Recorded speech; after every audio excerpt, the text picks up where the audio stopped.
السلام علیکم ورحمۃ اللہ وبرکاتہ۔ محترم ناظرین، انشاءاللہ میں آپ لوگوں کو رقیہ اور عملیات میں فرق سمجھاتا ہوں۔ بہت سارے لوگ رقیہ کو عملیات سمجھتے ہیں۔ عملیات میں اور رقیہ میں کیا فرق ہے، دونوں میں کیا چیزیں استعمال کی جاتی ہے، کیا چیزیں یوز ہوتی ہیں، آپ کو میں انشاءاللہ اس ویڈیو میں بتاؤں گا۔ رقیہ کہتے ہیں قرآن پاک کی وہ آیتیں جس کو پڑھ کر اللہ تبارک و تعالیٰ سے دعا کیا جاتا ہے شفا کے لیے، کہ انسان جادو جنات سے یا دنیا کی ہر کوئی بھی بیماری ہو یا تکلیف ہو جس میں مبتلا ہو، تو اللہ تبارک و تعالیٰ سے قرآن پاک کی آیتیں اور مسنون دعائیں جو اللہ کے رسول نے بتائی ہوں، یا اللہ کے وہ اسماء الحسنی نام ہے جن کو پڑھ کر اللہ کے لیے اللہ کو پکارا جاتا ہے، اللہ سے مدد مانگی جاتی ہے، اور اس کو رقیۃ الشریعہ کہتے ہیں۔ ہر کوئی مریض بیمار ہے، جادو میں مبتلا ہے، یا جنات کی جنات کی وجہ سے پریشان ہے، یا کوئی بھی بیماری کی وجہ سے پریشان ہے، سورۃ الفاتحہ جیسا کہ اللہ کے رسول صلی اللہ علیہ وسلم نے ارشاد فرمایا، جو انسان 7 مرتبہ سورۃ الفاتحہ پڑھ کر دم کرے گا، ہر بیماری کی شفا اس کو ملے گی۔ یہ حدیث پاک میں ہم لوگوں کو ملتا ہے۔ تو سورۃ الفاتحہ کو بھی بزرگان مفسرین اکرام نے شفا یعنی رقیہ کا نام دیا ہے۔ سورۃ الفاتحہ کے کئی نام ہیں، ام الکتاب اور سورۃ الفاتحہ، اور کئی سارے ایسے نام ہیں، شفا بھی نام ہے سورۃ الفاتحہ کا، اس میں سے ایک رقیہ بھی نام ہے۔ بزرگان دین نے بتایا ہے بسم اللہ الرحمن الرحیم پڑھ کر دم کرنا بھی یہ بھی رقیہ ہے۔ رقیہ کا مطلب جھاڑ پھونک کو کہا جاتا ہے، یعنی پڑھ کر دم کرنے کو کہا جاتا ہے۔ رقیہ کا مطلب یہ ہوتا ہے۔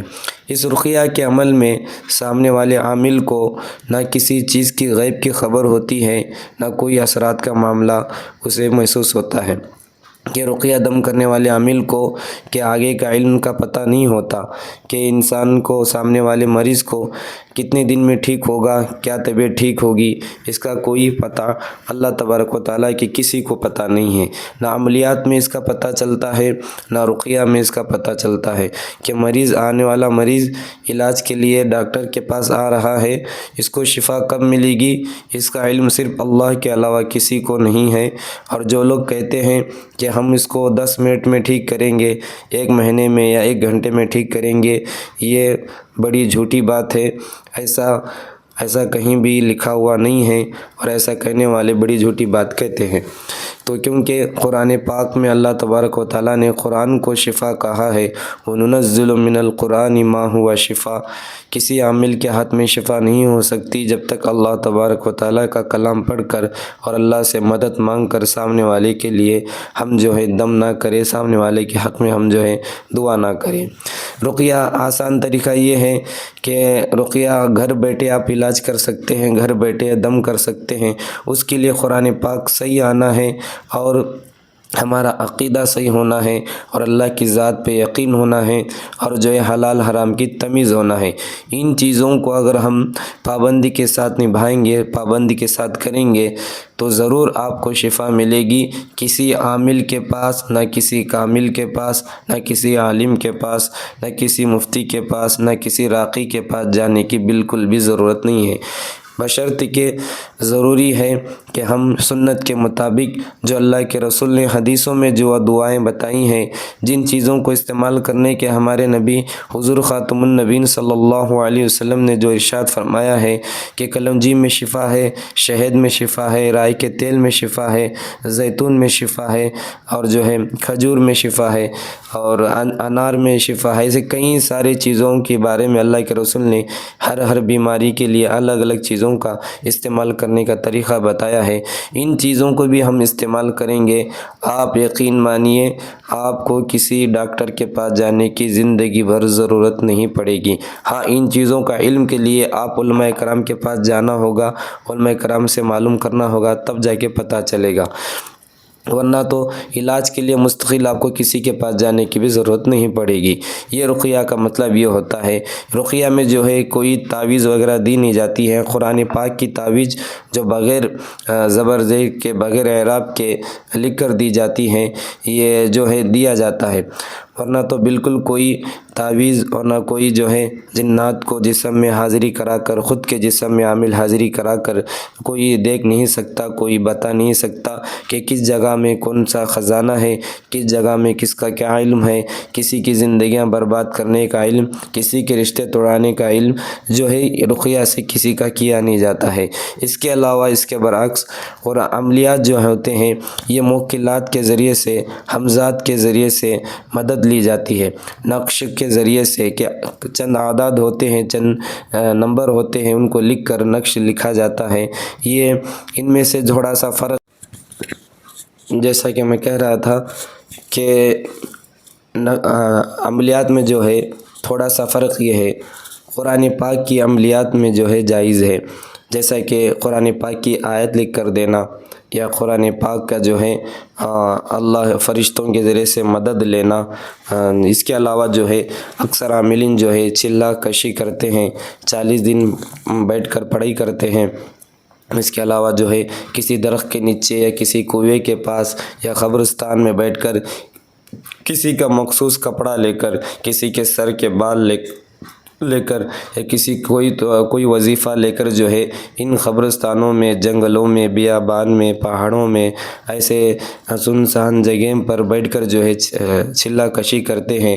وہاں کے قبرستان کے جناتوں کو بلا کر قبضہ کرتے ہیں، درگاہوں میں، مزاروں پر بیٹھ کر وہاں کے جنات اور نیک جنات کو جو ہے اپنے قابو میں کرتے ہیں، اور درختوں کے نیچے جو جنات ہوتے ہیں وہ درختوں کو اپنے قابو میں کرتے ہیں۔ پہاڑوں پر، جنگلوں میں جو جنات ہوتے ہیں وہاں پر بیٹھ کے ان لوگوں کو جو ہے قید کرتے ہیں، اپنے قابو میں کرتے ہیں۔ یہ ایسی چیزیں جو ہے ہمارے اکابر اور علماء دیوبند کے نزدیک اور امام اعظم ابو حنیفہ علیہ رحمہ کے نزدیک بالکل جائز نہیں ہے، کیونکہ جنات کو اپنے قابو میں رکھنا، اپنا خادم بنانا، جناتوں کے ذریعے سے مدد لینا، یہ بالکل جائز اور صحیح طریقہ نہیں ہے۔ یہ ہمارے اکابر اور علماء دیوبند کے نزدیک ہے۔ اس کے لیے جو ہے اس سے عقیدہ آدمی کا بگڑتا ہے۔ آدمی خود عامل یہ سمجھتا ہے کہ میں نے جن کو قابو میں کیا، میں نے جن کو غلام بنایا، میں نے حمزات کو غلام بنایا، حالانکہ وہ خود اس کا غلام بن چکا ہوتا ہے۔ جیسے کہ کوئی کسی کے پاس کوئی موکل ہے یا حمزاد ہے، کوئی جن ہے، تو اس کو حاضر کرا کے فلاں مریض کے بارے میں تشخیص کرتا ہے، تو جیسے یہ جن کہتا ہے یہ عامل سنتا ہے، تو گویا یہ ہوا کہ یہ جن کا غلام ہوا، حالانکہ عامل جو ہے، عامل کا غلام جن نہیں ہوا، یہ عامل خود جن کا غلام ہوا۔ جیسے یہ کہتا ہے، اگر کوئی رشتہ دار کا نام لے گا تو یہ رشتہ دار کا نام لے کر سامنے والے مریض کو کہہ دیتا ہے کہ فلاں نے تیرے نام پر جادو کیا ہے۔ اگر کوئی دوستوں کا، قریبی رشتہ داروں کا نام لیتا ہے، تو جیسے جن لوگوں کا نام لیتا ہے اس کا نام سن کے جو ہے یہ عامل جو ہے اس کی بات پہ بھروسہ کر کے اس مریض کو کہہ دیتا ہے۔ اس سے نقصان یہ ہوتا ہے کہ زندگی بھر دشمنی ہو جاتی ہے، کیونکہ 80% ایسے جنات بھی ہیں جو انسانوں پر جادو کرتے ہیں۔ دنیا میں جادو زیادہ چل رہا ہے، اس کو کوئی انکار نہیں کر سکتا، یہ تو 100% بات پکی ہے، لیکن ہر ہونے والا جادو انسان نہیں کرتا۔ بعض جادو جو ہے جنات کرتے ہیں، بعض جو ہے انسان کے خیالات ہوتے ہیں، مانسک کی بیماری ہوتی ہے، سائیکاسٹک کے بعد جو ہے مریض جو ہوتا ہے بیمار ہونے کی وجہ سے، زیادہ سوچنے کی وجہ سے، دماغ کی کمزوریاں، دماغ کے نسیں ختم ہونے کی وجہ سے یہ جو ہے اس کے اندر یہ بیماریاں آتی ہے، وسوسے خیالات آتے ہیں۔ بعض لوگوں کو جو ہے زیادہ ٹینشن، بیماریوں کی وجہ سے دماغ کام نہیں کرتا ہے، ایسے ہی ایکٹنگ کرتے ہیں جیسے کہ جو جنات، جادو جنات والے مریض کرتے ہیں۔ ہاں، بعض لوگوں کو اللہ کی طرف سے مار ہوتی ہے، بعض لوگوں کو اپنے گناہوں کی نحوست کی وجہ سے اللہ کی طرف سے جو ہے پریشانیاں، مصیبتیں، آزمائشیں رہتی ہے۔